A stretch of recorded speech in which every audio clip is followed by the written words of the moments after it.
Ladies and gentlemen, hey, hi, how you doing? Welcome back to the channel. Ever since Warzone dropped a little over 10 months ago, we've seen the meta change up a ton.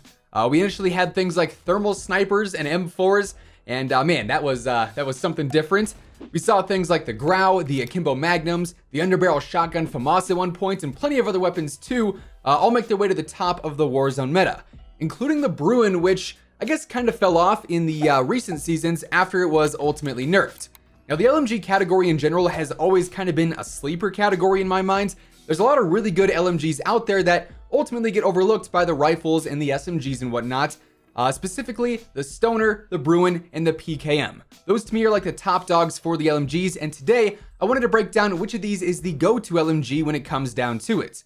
So, if you enjoy the video at any point, a like rating would be much appreciated. And, of course, if you're new here and you want to keep up with the latest Call of Duty news, intel, and tips, this is the place to be. So, feel free to subscribe and maybe even turn on those post notifications. Now, like I mentioned, the LMG category in general has a lot of pretty good, pretty underrated weapons, to be honest. The RPD and the Stoner are both really good coming over from Cold War. The M60 is decent, but not as enticing, I guess, in my opinion. The Holger really isn't too bad. The SA-87 hits like a truck if you can control it, so there's definitely some options here for sure. But without a doubt, the main three standouts seem to be the Stoner, the Bruen, and the PKM, all of which definitely should be talked about more, but because they are LMGs, I feel like people tend to sort of stray away from them because, yeah, they're slower and they're not as reliable up close, but that hardly removes them from the ultimate competition, I guess. So let's talk about the Bruen to start things off, all right? At one point, this was the king of Warzone. It was the best gun in the game, but then it had multiple adjustments and nerfs made to it, and pretty quickly it became this sort of afterthought weapon. And honestly, I'm not really sure why. Really what changed was the recoil and the damage over range. And that skill gap increase, I guess, made people look away from it and say, nah, that's just not it anymore. But in all actuality, the Bruen isn't that bad whatsoever. Now, to be fair, it's not what it used to be at all, and the impact that the 60-round mag used to have, or I guess, rather the advantage that the 60-round mag used to have is not there anymore. You're trading some good mobility for some really inconvenient controls, so in my mind, those changes that were made to the 60-round option pretty much make it obsolete. However, that actually frees up a new attachment spot, and you could always work on some mobility there with that extra spot if need be.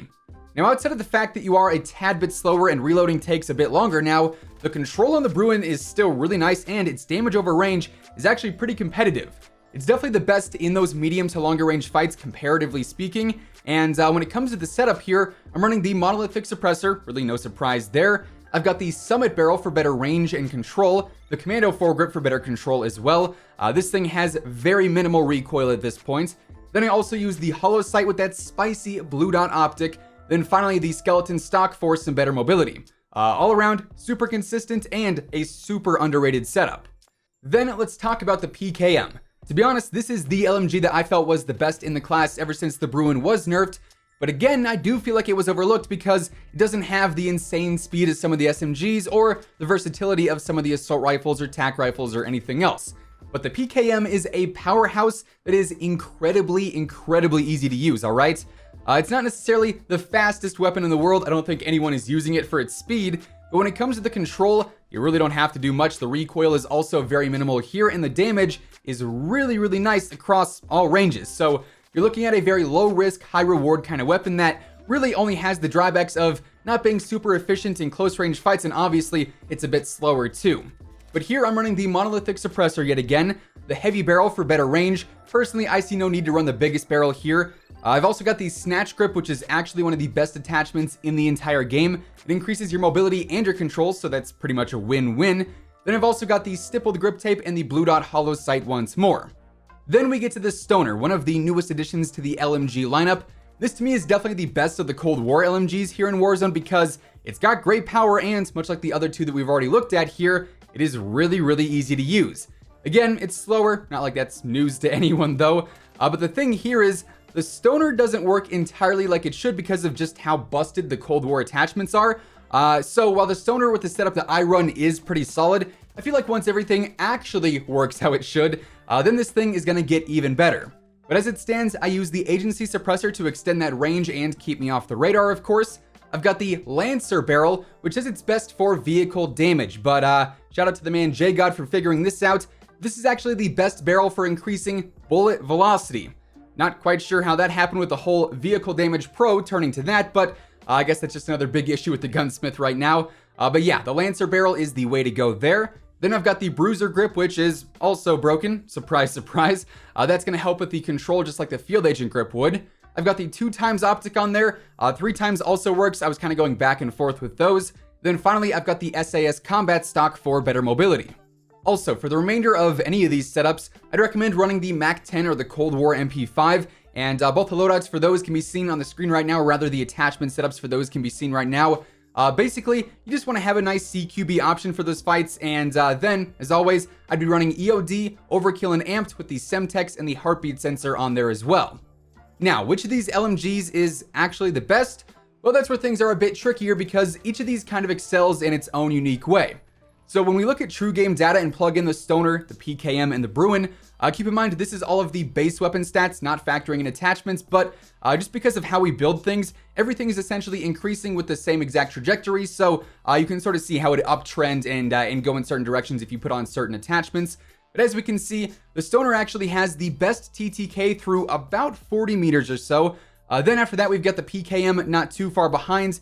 Then the Bruen is actually the slowest through those 40 meters, but you also got to take into consideration that these are LMGs at the end of the day, so those gunfights around 10, 15, 20 meters really are not going to be the most optimal for these weapons unless you've already got your sights up and ready.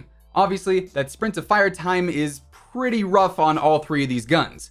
But then at around that 40 meter mark, things, I guess, sort of begin to even out. The Bruen and the PKM are basically identical after 40 meters, then the Stoner drops off a bit more than each of those.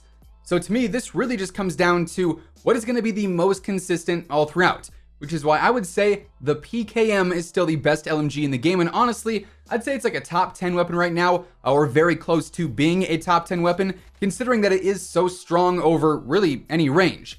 After you get past that lower mobility, you've got a gun that is really strong and really easy to use, and you're pretty much just going to fry all day long. That said, the Bruen is a surprise for me because it just performed way better than I thought it would in game.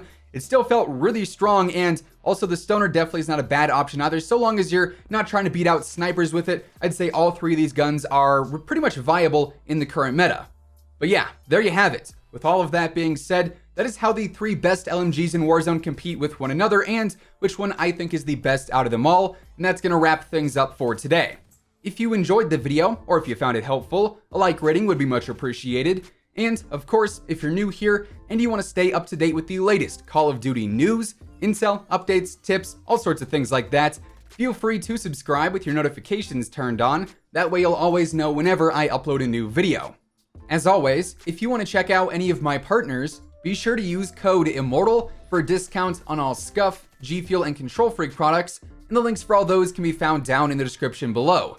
But once again, thanks so much for tuning in, and until next time, take it easy, have an awesome rest of your day, and I'll catch you guys later. Peace out.